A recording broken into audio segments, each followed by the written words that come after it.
Hello and very good morning to everyone, to each one of you watching this video. Welcome to Phoenix and आज के lecture की शुरुआत जो dimensional formulas है उसके एक बहुत ही अच्छे मैसेज के साथ हम लोग करने वाले हैं. तो बेसिकली मैंने काफ़ी स्टूडेंट्स को ये कहते हुए सुना है कि हम 3 घंटे पढ़ रहे, 4 घंटे पढ़ रहे, 5 घंटे पढ़ रहे, मतलब मेहनत कर रहे हैं, ऐसा कहते फिरते सबको कि नहीं नहीं मैं इतने घंटे पढ़ता हूँ, मैं इतने घंटे पढ़ता हूँ. लेकिन वर्क इन साइलेंस ऑलवेज, खामोशी से पढ़ाई करो, अपनी सेटिंग बढ़ाओ. 10-12 आवर्स बोलो मत, क्योंकि ऐसा कहा गया है कि जो अपनी मेहनत का जिक्र अपनी ज़ुबान से नहीं करते, जो अपनी मेहनत का जिक्र अपनी ज़ुबान से नहीं करते, एक दिन उनका जिक्र सबकी ज़ुबान पे होता है. बस तब आप इंटरव्यू में बताना मैं 18 घंटे पढ़ रहा था. राइट, चलिए स्टार्ट करते हैं डायमेंशनल फॉर्मूलाज. सो जिसने भी अभी तक Phoenix institute and Mukesh Dadwani Phoenix subscribe नहीं किया, right now subscribe it, share with your families, friends, relatives. So last lecture के अंदर गाइज हम लोग ने बात की थी डायमेंशनल फॉर्मूलाज की. राइट, सो डायमेंशनल फॉर्मूलाज जो है वो एक तरीके से ऐसा यूनिट्स या ऐसा डिस्क्रिप्शन के फॉर्म में अगर किसी भी डिराइव्ड क्वांटिटी को डिस्क्राइब करना है तो एक तरीका हम लोग ने ढूंढा है ना. जैसे एरिया के बहुत सारे फॉर्मूला हो गए थे, लेकिन सबका डायमेंशन कैसा होता है, सेम होता है. हम लोग ने लास्ट लेक्चर में बात की थी. सो अगर आपने प्रीवियस लेक्चर नहीं देखा हो तो please do watch the previous lectures. अभी आज हम लोग जो बात करने वाले हैं आगे की क्वांटिटीज़ की बात करेंगे. हमने फोर्स तक सारी बात कर ली थी. Momentum, that is the next quantity for today. तो मोमेंटम क्या होता है गाइस? देखो, जैसा मैंने आपको कहा कि it's very important to know the formula of quantity. अगर आपको फॉर्मूला ऑफ क्वांटिटी पता है तो ही आप डायमेंशनल फॉर्मूला निकाल सकते हो. Unless and until you don't know what is the unit, what is the formula, you can not describe what exactly will be it's dimensional formula. Right, तो जैसे momentum की बात की जाए तो मोमेंटम क्या होता है? It's nothing but a product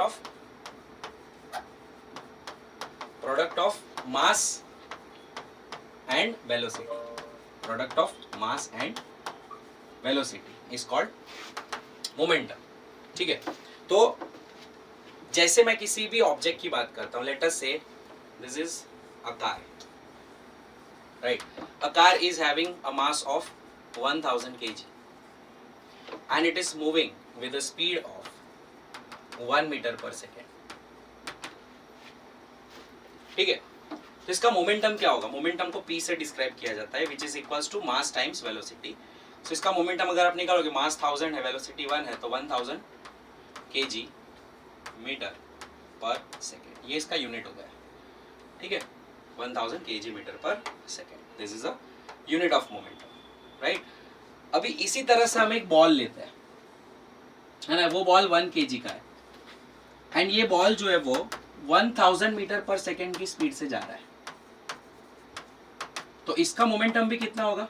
mass times velocity, that is equals to 1 into 1000, that is equals to 1000 kg metre per second. ठीक है, अगर एक एरोप्लेन है, ठीक है, और ये एरोप्लेन जो है वो लेट अस से खड़ा हुआ है एंड इसका मास है तकरीबन 30 लाख kg. ठीक है, लेकिन वो खड़ा हुआ है, इट इज एट रेस्ट, इसकी स्पीड 0 है, तो इसका मोमेंटम भी 0 हो गया.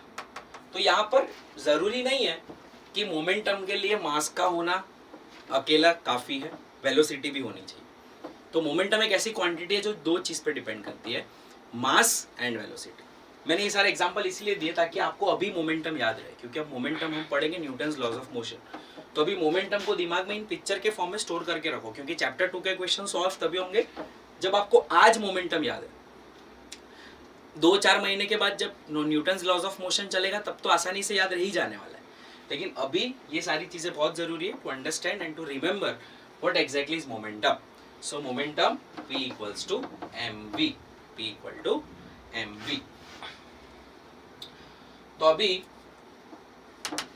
इसका डायमेंशनल फॉर्मूला क्या होगा? So for mass it is m1, for velocity it is metre per second, so L1t minus 1. So this is the dimensional formula. ठीक है, यूनिट क्या है इसका? इसका यूनिट है kg metre per second, kg metre per second. Clear बेटा? Okay, fine. So this is momentum. Next quantity की ओर चलेंगे हम. फोर्स की तो बात हमने आई थिंक कर ली थी. मोमेंटम की बात है. Energy and work done. What exactly is energy? What exactly is work done? Any question? Okay. Good morning, very good morning to everyone. Yes, thank you. Okay, चल. So, energy and work done. What exactly is energy? What is work done? अब guys, work done जो होता है W is equals to force into displacement, F into D. अब देखो, energy force पर depend करती है, displacement पर डिपेंड करती है. force का dimensional formula m1 l1 t minus 2. And dimensional formula of distance is length, तो L1. इसका डायमेंशनल फॉर्मूला हो गया M1 L2 T minus 2. ये आपको गाइस याद रखना है. कुछ डायमेंशनल फॉर्मूला ऐसे हैं ना, अगर आपने याद रख लिए तो उसके बेस पर बहुत सारे डायमेंशनल फॉर्मूला बहुत आसानी से हो जाते हैं. मैं आपको बताता हूँ कौन सा ग्रुप ऑफ डायमेंशनल फॉर्मूला ऐसा है जो आपको याद होना चाहिए eight a given point of the time, और वो मैं करवा देता हूँ अभी. ठीक है. तो एनर्जी का ये हो गया. वर्क डन, अच्छा वर्क डन का ये हो गया. एनर्जी का क्या है? तो एनर्जी, काइनेटिक एनर्जी ले लो 1/2 mv². तो हाफ का कोई डायमेंशन होता नहीं, मास है तो m1 है, वेलोसिटी का स्क्वायर है मतलब L1 t minus 1 का square. So that is equals to m1 L2 t minus 2. m1 L2 t minus 2. ठीक है गाइस. तो ऐसे कितने डायमेंशनल फॉर्मूला है जो आपको एट अ टाइम याद रख लेना है. मैं कह रहा हूँ यार 5 मिनट निकाल के याद रख लो. एक वेलोसिटी का पता होना चाहिए L1 t minus 1. एक एक्सीलरेशन का पता होना चाहिए L1 t minus 2. एक मोमेंटम का पता होना चाहिए M1 L1 t minus 1. एक गाइस आपको फोर्स का पता होना चाहिए M1 L1 t minus 2.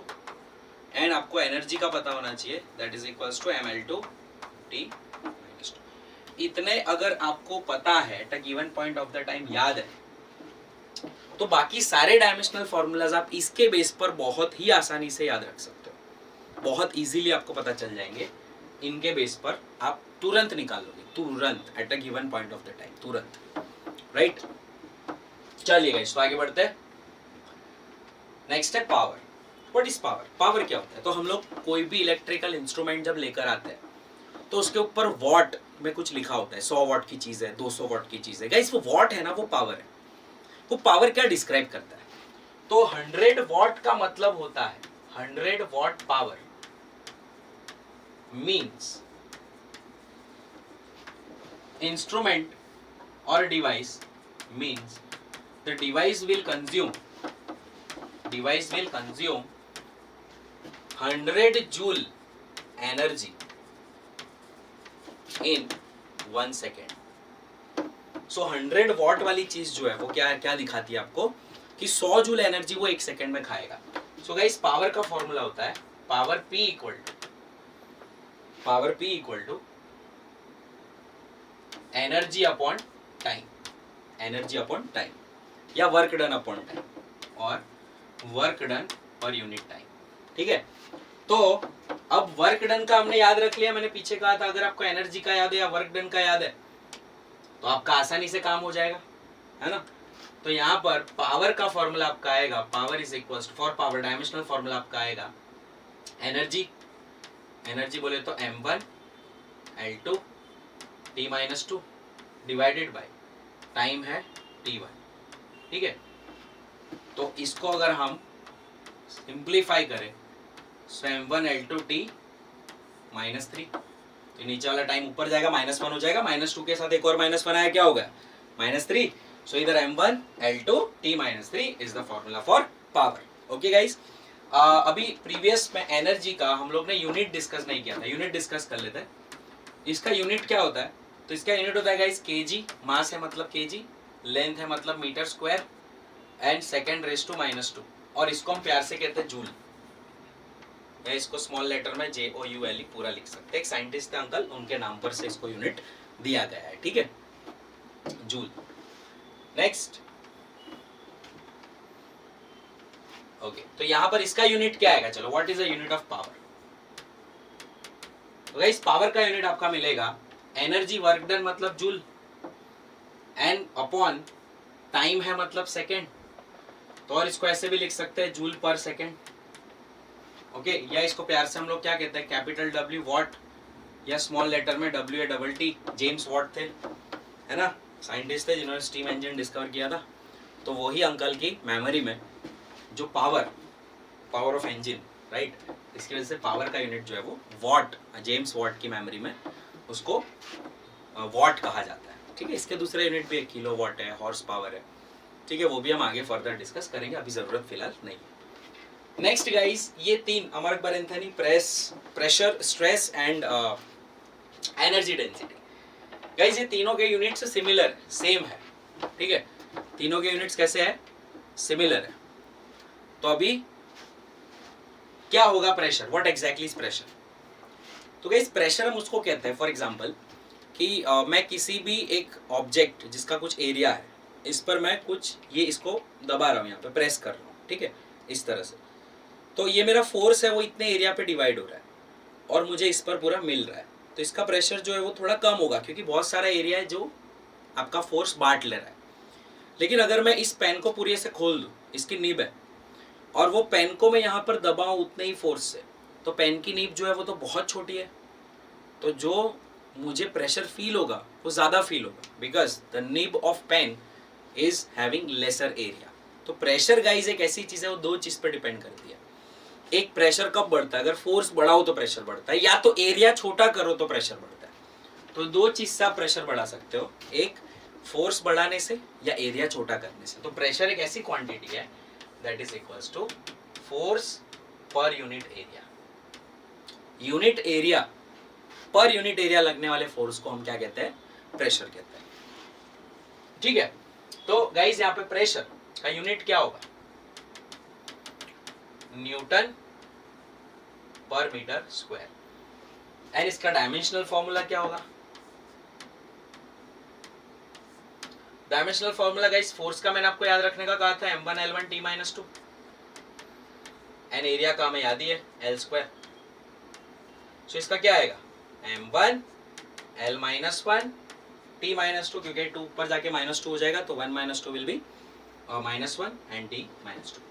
अब गाइस स्ट्रेस क्या होता है, तो स्ट्रेस को थोड़ा समझते हैं। स्ट्रेस भी एक तरीके का प्रेशर ही है, बट स्ट्रेस हम कब पढ़ेंगे, जब कोई रॉड है, ठीक है, उसको दोनों साइड से खींचा जाए या दबाया जाए, तो उसके जो यूनिट क्रॉस सेक्शनल एरिया को जो फोर्स फील हो रहा है, मतलब similarly force upon unit cross sectional area, उसको भी हम सिग्मा से डिनोट किया जाता है। This is a Greek letter and this is a stress. तो ये स्ट्रेस भी किसके जैसा है, प्रेशर के जैसा ही है, m1 L-1 T, न्यूटन पर मीटर स्क्वायर इसकी यूनिट है, जिसको हम लोग प्यार से पास्कल भी कहते हैं।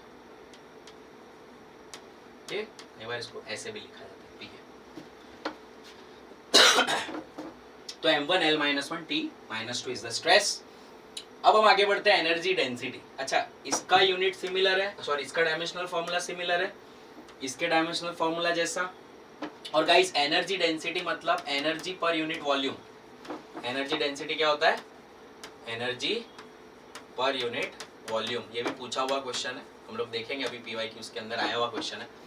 तो एनर्जी पर यूनिट वॉल्यूम बोले तो एनर्जी डेंसिटी मिलती है, जिसको ऐसे रो भी कहा जाता है, एनर्जी अपॉन वॉल्यूम। एनर्जी आपका m1 L2 T-2, and guys आपका वॉल्यूम क्या होता है,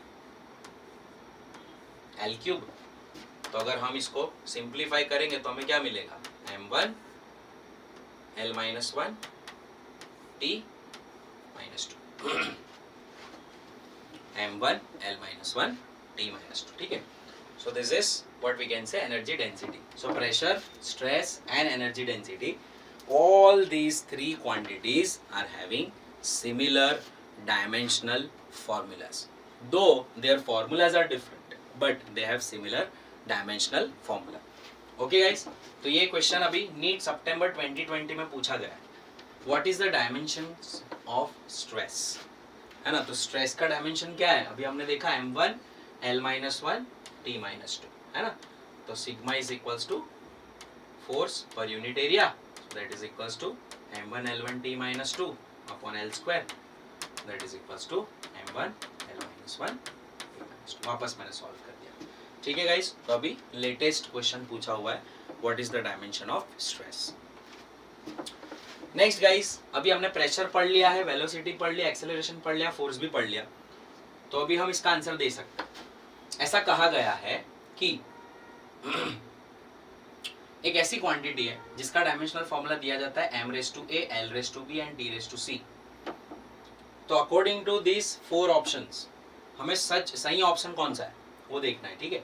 तो पहला प्रेशर, तो पहले प्रेशर के लिए a की वैल्यू क्या दी उन्होंने, m raise to a, l raise to b and t raise to c। तो a की वैल्यू उन्होंने दी है 1, तो m रेज़ टू 1, b की वैल्यू दी है -1, l -1, c की वैल्यू दी है -2, t -2, ठीक है।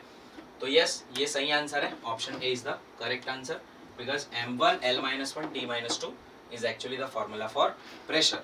अब बाकी के 3 गलत क्यों है, चलिए चेक कर लेते हैं। तो बाकी के 3 क्यों गलत है? सो फॉर वेलोसिटी उन्होंने हमें क्या दिया है, m1 l0 t -1, ये तो गलत हो गया, because the correct formula is what, the correct formula is m0 l1 t -1, this is the correct formula, that's why is wrong formula, right. Next हम लोग देखते हैं एक्सेलरेशन। सो एक्सेलरेशन का उन्होंने क्या दिया, m1 l1 t -2, ओके, यहाँ पे 1 एंड -2, तो ये तो गलत फॉर्मूला होगा, क्योंकि एक्सेलरेशन थोड़ी ऐसे दिया जाता है, ये तो फोर्स का है, तो ये गलत हो गया। करेक्ट आंसर क्या है, m0 l1 t -2 is the correct option for acceleration. अब गाइस फोर्स का नेक्स्ट दिया हुआ है, तो फोर्स के लिए उन्होंने दिया m0 l -1 t -2, तो ये भी यहाँ पर गाइस गलत हो रहा है, क्योंकि फोर्स के लिए सही फॉर्मूला क्या है, m1 l1 t -2। So it's very important to also study why other options are wrong. आपको ये भी पता होना चाहिए कि बाकी के ऑप्शंस क्यों गलत है, तो उसके ऊपर भी अगर आप थोड़ा टाइम थोड़ा फोकस करोगे तो आपको एक क्लैरिटी मिलती है, और दूसरे 3-4 MCQ सॉल्व हो गए ऐसा समझो। ये तो ठीक है, this are very simple ones, but कभी कभी ऐसे क्वेश्चंस भी आएंगे कि जिसमें आपको बहुत ही अच्छे से रॉन्ग ऑप्शंस दिए होंगे, तो रॉन्ग ऑप्शंस भी इतने अच्छे होंगे कि बहुत बारीक फर्क होगा उसमें, तो आपको वो भी निकालना पड़ेगा, ठीक है। तो वो भी थोड़ा हमें समझना पड़ता है। तो guys both questions are clear, this is from NEET 2009 AIPMT थी तब। अब हम बात करेंगे गाइस इम्पल्स। ये इम्पल्स क्या होता है, तो इम्पल्स गाइस क्या होता है कि कोई भी चीज को अगर हम टकराते हैं ऐसे, ये इसे इम्पल्स कहते हैं, है ना। तो अगर किसी बॉडी का मोमेंटम चेंज होता है तब वो इम्पल्स दे सकता है, तो change in momentum is called impulse. मतलब वो ऐसे आ रहा था और अब ये 0 हो गया, मतलब उसकी वेलोसिटी 0 हो गई, पहले कुछ मोमेंटम था अभी उसका कुछ मोमेंटम नहीं है, तो उसका impulse is nothing but change in momentum. Impulse मतलब चेंज इन मोमेंटम, या तो फोर्स पर यूनिट टाइम को भी इम्पल्स हम कहते हैं।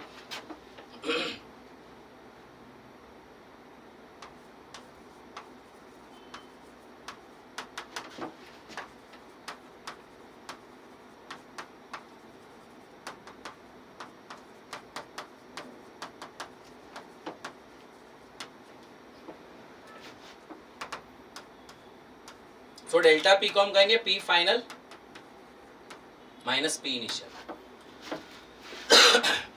अब गाइस अगर मोमेंटम में से मोमेंटम माइनस होता है तो मोमेंटम ही बचेगा। मैं ऑलवेज एग्जांपल देता हूँ कि 5 रुपए में से 2 रुपए जाएंगे तो डॉलर तो नहीं आएगा ना, रुपए ही रहेंगे, या $6 में से $2 माइनस होंगे तो रुपीस थोड़ी आएगा, डॉलर ही रहेगा।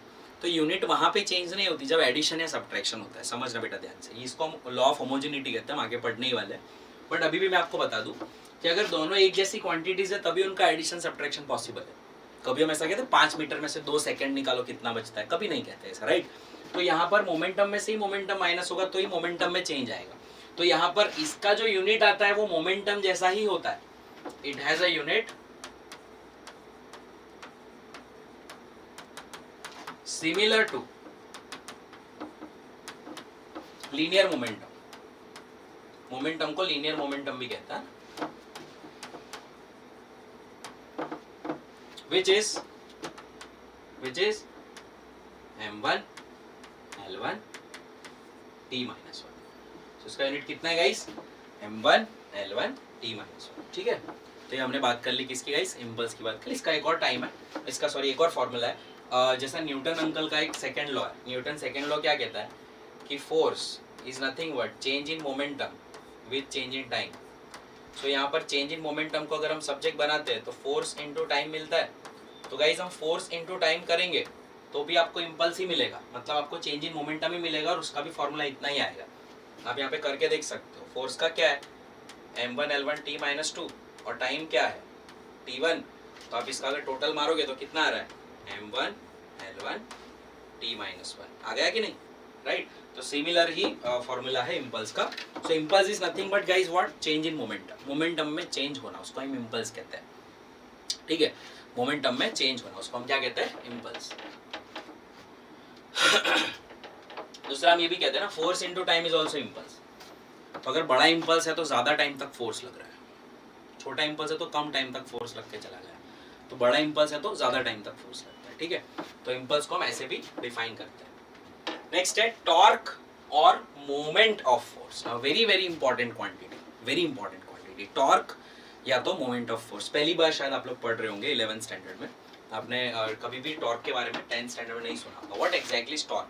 टॉर्क हम लोग ने कहाँ सुनते हैं जनरली, किसी 4 व्हीलर अगर आप लेने जाते हो या उसकी स्पेसिफिकेशन देखते हो तो उसके अंदर वो दिया जाता है कि ये गाड़ी जो है वो कितना टॉर्क ले रही है या कितना टॉर्क आपको दे रही है। तो torque is actually associated with the rotational quantity, rotational motion से एसोसिएटेड टर्म है, ठीक है। टॉर्क किससे एसोसिएटेड टर्म है गाइस, रोटेशनल मोशन से एसोसिएटेड टर्म है, गोल घूमने वाले जो मोशंस होते हैं उससे एसोसिएटेड टर्म है। तो यहाँ पर जैसे फॉर एग्जांपल मैं बात करता हूँ दरवाजे की, एक डोर है और एक डोर को जब हम खोलते हैं, ठीक है, आप लोग घर पे भी ट्राई कर सकते हो, ये एक एक्सिस है उसकी, ये दीवार है और ये ऐसे, ठीक है। तो अभी हम यहाँ से जब डोर को खोलने की कोशिश करते हैं तो क्या होता है, खुल जाता है इजीली। लेकिन अगर आप उसको यहाँ से बंद करने की या खोलने की कोशिश करते हो तो आपका जो डोर है वो थोड़ा ज़्यादा फोर्स मांग लेता है ना। तो यहाँ पर ये जो डिस्टेंस है जहाँ से आपकी चीज़ रोटेट हो रही है, ये एक्सिस से जहाँ से दरवाज़ा आपका रोटेट हो रहा है, ये एक्सिस, वहाँ पे टॉर्क लगता है। टॉर्क हमेशा एक्साइल फोर्स है, एक्सिस पे लगता है, एक्साइल वेक्टर है, ठीक है। तो यहाँ पर ये टॉर्क कैसा लग रहा होगा कि क्या फॉर्मूला होता है उसका। तो गाइज टॉर्क मतलब दरवाजे को खोलने के लिए कितना रोटेशनल फोर्स आपको देना है, फोर्स के द्वारा कितना मोमेंट जनरेट होता है, तो वो टाउ, इसको रिलेट किया जाता है टाउ। इसका सिंबल क्या है, टाउ, इसको टाउ कहते हैं, ग्रीक लेटर TAU, टाउ। तो tau is nothing but R into F. आप देखोगे वैसे तो ये R cross F vector quantity होती है, लेकिन ये जो नोटेशंस है उस पे मत जाओ, अभी सिर्फ यूनिट पे जाओ, मतलब वैल्यूज पे जाओ, आप क्वांटिटीज पे जाओ, कौन सी क्वांटिटीज यूज हो रही है। तो ये R जो है that is a perpendicular distance,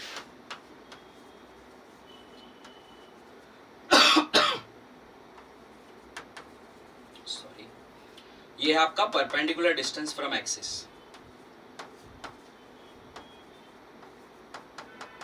from axis of rotation. And guys ये फोर्स है F। F क्या है, फोर्स।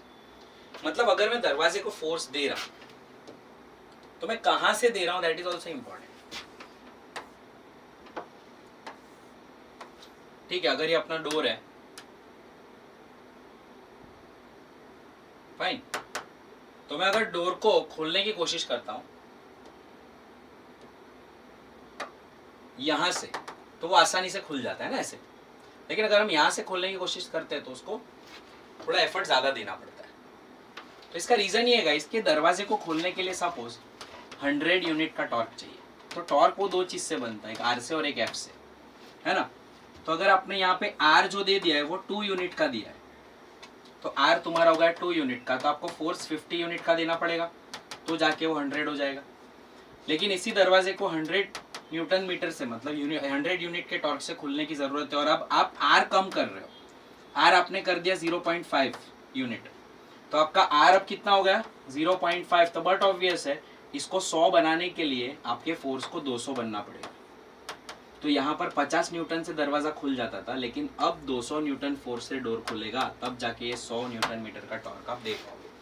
इसका मतलब ये होता है गाइस कि टॉर्क एक ऐसी क्वांटिटी है जो डोर को हम खोल बंद करते हैं तो उसके एक्सिस पर लगने वाला टॉर्क होता है, लेकिन उसकी वैल्यू जो होती है वो डिपेंड करती है कि इसका परपेंडिकुलर डिस्टेंस कितना है और आप फोर्स कितना दे रहे हो, ठीक है, खोलने के लिए बंद करने के लिए फोर्स कितना दे रहे हो। अगर minimum torque required to open and close the door is 100, तो आप जितना डिस्टेंस ज़्यादा रखोगे फोर्स कम देना पड़ेगा, जितना डिस्टेंस कम रखोगे फोर्स ज़्यादा देना पड़ेगा, आपको फोर्स ज़्यादा देना पड़ेगा। ठीक है guys, okay. So this is the quantity which is called torque, और इसको कहा जाता है मोमेंट ऑफ फोर्स भी कहा जाता है। तो इसका ये तो आ गया। Now what exactly is it's dimensional formula. Dimensional formula क्या होगा, फोर्स इनटू डिस्टेंस जैसा ही है, so it is m1 l1 t-2 multiplied by l1। सो ये गाइस हमारा हो जाता है m1 l2 t-2। सो आपका डायमेंशनल फॉर्मूला कितना होगा, m1 l2 t-2, राइट। तो ये किसके जैसा है, तो मुझे तो एनर्जी के जैसा लग रहा है। It is same as energy या वर्क डन। तो कभी कभी ऐसे क्वेश्चंस भी पूछते हैं कि नीचे दी गई क्वांटिटीज में से कौन सी दो क्वांटिटीज ऐसी है जिनका डायमेंशनल फॉर्मूला सेम है, तो तब आपको टॉर्क और एनर्जी दी हुई होगी या टॉर्क या वर्क डन दिया होगा। तो टॉर्क और वर्क डन के डायमेंशनल फॉर्मूलाज गाइस कैसे होते हैं, सिमिलर होते हैं। टॉर्क और एनर्जी के डायमेंशनल फॉर्मूलाज कैसे होते हैं, सिमिलर होते हैं। तो आपको ये चीज का भी यहाँ पे ध्यान रखना है कि आपको सिमिलर क्वांटिटीज का ग्रुपिंग भी करना है। जैसे मैंने आपको पिछले स्लाइड के अंदर ग्रुपिंग करके दिया, यहाँ पर प्रेशर, स्ट्रेस और एनर्जी डेंसिटी का एक ग्रुप है। इन तीन का डायमेंशनल फॉर्मूला सेम होता है। तो हम जैसे सारे फॉर्मूलाज कंप्लीट कर लेंगे उसके बाद हम एक ग्रुपिंग का टेबल भी बना लेंगे, ठीक है। तो जिसमें मैं आपको सारे सिमिलर ग्रुप वाली क्वांटिटीज को एक साथ लिख के दूंगा, ठीक है। तो आपके लिए वो बहुत आसान हो जाएगा, राइट। चलिए ये डन होगा। अभी आगे बढ़ते guys. Next is gravitational constant. Now what exactly is gravitational constant. वैसे तो कोई न्यूमेरिकल कांस्टेंट होते हैं, उनकी कोई यूनिट या डायमेंशन नहीं होता, लेकिन काफी सारे ऐसे कांस्टेंट्स हैं जिनके यूनिट या डायमेंशन होते हैं, तो उनके फॉर्मूला से हम निकालते हैं। तो जैसे न्यूटन अंकल ने जब ग्रेविटेशनल का जो फॉर्मूला, ग्रेविटी का फॉर्मूला में दिया, gravitational force between two celestial objects जो लगता है, उसके बारे में जब न्यूटन अंकल ने हमें फॉर्मूला दिया, तो वो फॉर्मूला के अंदर दो मासेस की बात हो रही थी। लेट अस से if it is mass m1 and mass m2,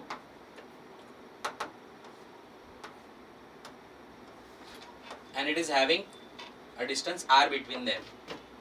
So the force acting between two objects, मतलब ये इसको attractive force दे रहा है, ये इसको attractive force दे रहा है। तो कोई भी दो बॉडीज, न्यूटन अंकल ने क्या कहा था कि कोई भी दो सेलेस्टियल बॉडीज जो होगी वो एक दूसरे को हमेशा अट्रैक्ट करती है। तो ग्रेविटेशनल फोर्स ऑफ अट्रैक्शन जो होता है, आपने 9th स्टैंडर्ड में भी पढ़ा होगा, it is always an attractive force. दो बॉडी ऑलवेज क्या करती है गाइस, अट्रैक्ट करती है। तो ये जो फोर्स ऑफ अट्रैक्शन है, it is directly proportional to the product of masses. It is directly proportional to the product of their masses, मतलब m1 इंटू m2 के डायरेक्टली प्रोपोर्शनल में है। And it is inversely proportional to the square of distance between them. तो अगर हम इसको पूरी तरह से लिखे तो f is proportional to m1 m2 upon r square, ऐसा लिख सकते हैं। और गाइस जब प्रोपोर्शनलिटी साइन हटती है तो एक कांस्टेंट मल्टीप्लाई होता है जिसे हम लोग कहते हैं ग्रेविटेशनल कांस्टेंट। अब यहाँ से हम अगर ग्रेविटेशनल कांस्टेंट का फॉर्मूला निकालें तो ग्रेविटेशनल कांस्टेंट किसके जैसा होगा, अगर इसको हम सब्जेक्ट बनाएं तो वो हो जाएगा guys fr square upon m1 into fr square upon m1 into m2। तो यहाँ पर इसकी अगर हम बात करते हैं ग्रेविटेशनल कांस्टेंट की, तो न्यूटन इसका यूनिट है फोर्स का, मीटर स्क्वायर डिस्टेंस का स्क्वायर होगा divided by kilogram into kilogram KG square. ये गाइस इसकी क्या हो गई, यूनिट है ना। तो ये जी की यूनिट हो गई। अब इसकी हम लोग डायमेंशनल फॉर्मूला निकालेंगे। तो फोर्स का डायमेंशनल फॉर्मूला मैंने याद रखने को कहा था, इतना इजी है, m1 l1 t-2 है ना। मीटर का स्क्वायर मतलब लेंथ का स्क्वायर, और नीचे केजी का स्क्वायर मतलब मास का स्क्वायर। सो ये गाइस आपका क्या हो जाता है, मास स्क्वायर जब ऊपर जाएगा तो m-1 हो जाएगा। तो m-1 l3 t-2 m-1 l3 t-2। so this is the dimension formula of G। अब इसी के बेस पर एक क्वेश्चन आया हुआ है।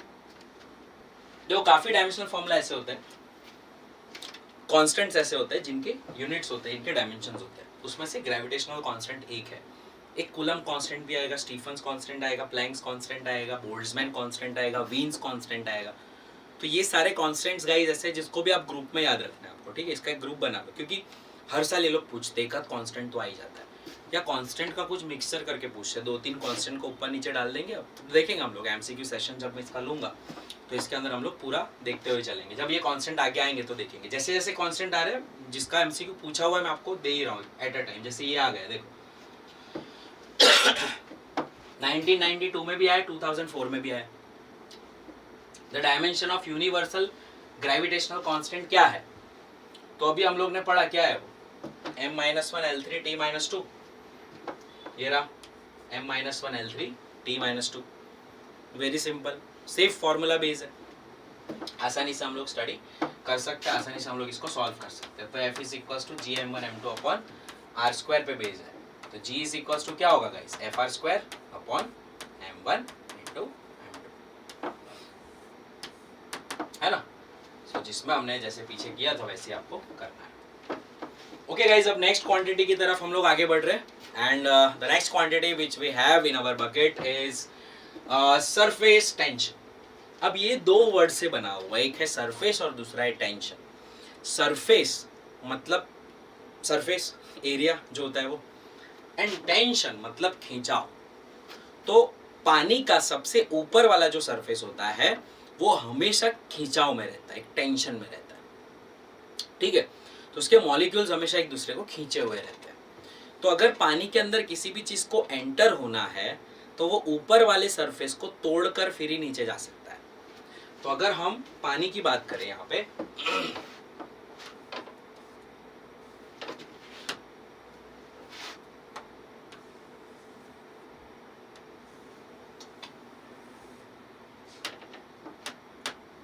ठीक है,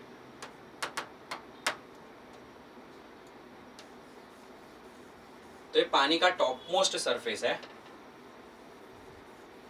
और ये पानी का जो टॉप मोस्ट सरफेस है गाइस, उसके ऊपर अगर आप कोई भी एक लाइन ड्रॉ करते हो, कोई भी एक लाइन ड्रॉ करते हो ऐसे, तो उस लाइन को दोनों साइड से यहाँ पर कुछ ना कुछ फोर्स लगता है। अगर आप यहाँ पे कुछ भी रख भी दोगे ना, स्ट्रॉ वगैरह कुछ भी, तो पानी पकड़ के रखता है उसको, ठीक है। सो इज देयर एनी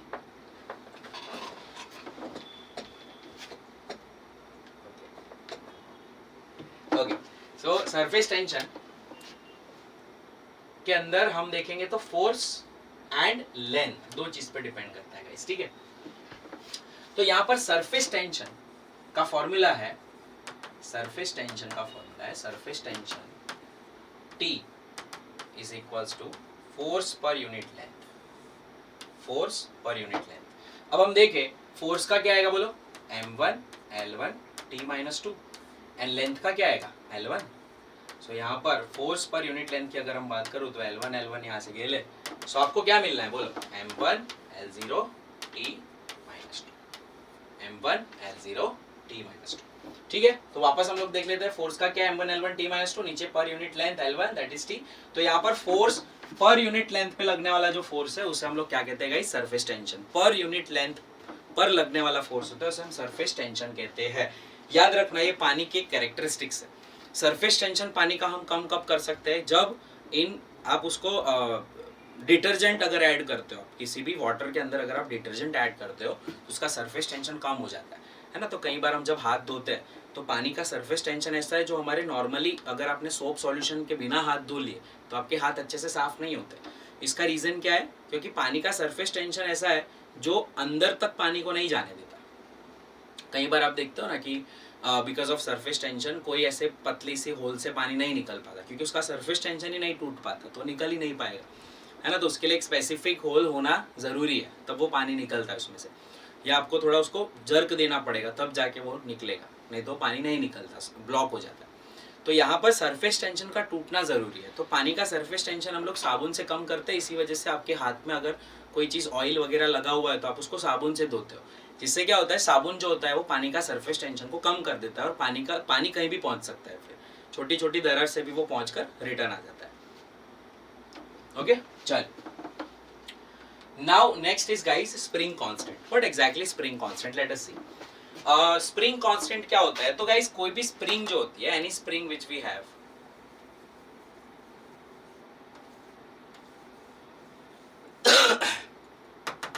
अगर हम इसको फोर्स देते हैं, ठीक है, तो बट ऑब्वियस है ये स्प्रिंग क्या हो जाएगी बताओ, तो ये जो स्प्रिंग होगी वो दबेगी, ठीक है। अब वो दब कर क्या हो गई, थोड़ा x जितना डिस्टेंस चली गई, है ना। अगर आपको इसको और दबानी है, ऐसे करके इतना डिस्टेंस तक अगर और दबानी है x2 तक, तो आपको ज्यादा फोर्स देना पड़ेगा। यहां पर कम फोर्स से काम चल गया था, यहां पर आपको ज्यादा फोर्स देना पड़ेगा, बड़ा वाला, क्योंकि जितना ज्यादा x होगा उतना ज्यादा फोर्स बढ़ेगा, है ना। जितना ज्यादा x होगा उतना ज्यादा फोर्स बढ़ेगा। तो स्प्रिंग के अंदर जो डिस्प्लेसमेंट हो रहा है दबाने से या खींचने से, कोई भी जो डिस्प्लेसमेंट होता है उसके डायरेक्टली प्रोपोर्शन में फोर्स होता है, मतलब force is directly proportional to x। अब ये फोर्स की मैं बात करूंगा इस, तो अगर ये फोर्स मेरा स्प्रिंग का फोर्स है तो स्प्रिंग को तो आना नहीं है ना। अगर आप ऐसे दबा रहे हो तो स्प्रिंग क्या बोलेगी, स्प्रिंग तो ऐसे फोर्स देगी आपको, भाई मुझे वापस जाना है। अगर आप उसको बहुत ज्यादा दबाओगे तो स्प्रिंग भी बहुत ज्यादा फोर्स देगी कि भाई मुझे अभी तो जाना ही है जोर से, ठीक है। तो ये रेस्टोरिंग फोर्स कहते हैं इसको। क्या, कौन सा फोर्स कहते हैं guys, it is called restoring force. तो रेस्टोरिंग फोर्स जो होता है वो हमेशा x की ऑपोजिट डायरेक्शन में स्प्रिंग लगाती है। इसी वजह से इसका फॉर्मूला में अगर प्रोपोर्शनलिटी साइन हटाएंगे तो एक कांस्टेंट मल्टीप्लाई होगा k इंटू एक्स, और ये नेगेटिव साइन इसीलिए लगती है क्योंकि जैसे जैसे आप x दबाओगे वैसे ऑपोजिट डायरेक्शन में फोर्स लगता है, इसलिए नेगेटिव लगाया जाता है यहाँ पर। तो यहाँ पर गाइज अगर हम सिर्फ क्वांटिटीज की बात करें, सिर्फ फॉर्मूला की बात करें, तो F इक्वल टू के एक्स फॉर्मूला, ठीक है। तो ये K जो है ना, इसको हम कहते हैं गाइज स्प्रिंग कांस्टेंट। K को क्या कहते हैं हम, स्प्रिंग कांस्टेंट। तो K की वैल्यू जो होती है वो क्या होगी guys, F by x. So F मेरा क्या है, what is F, m1 l1 t minus 2 divided by L1। So L1 गेले, सो आपको मिलेगा t m1 l0 t minus 2 m1 l0 t minus 2। So f is equals to kx के हिसाब से आपको इस तरह से फॉर्मूला पूरा आपका सेट होता है, ठीक है गाइज। सो स्प्रिंग कांस्टेंट भी एक सिमिलर क्वांटिटी है, सरफेस टेंशन जैसी ही आपको एक क्वांटिटी यहाँ पे दिख रही है, राइट। अब अगर छोटी क्वांटिटी है तो एक ले लेते हैं, बड़ी क्वांटिटी है तो कल लेंगे, बड़ी क्वांटिटी है, राइट।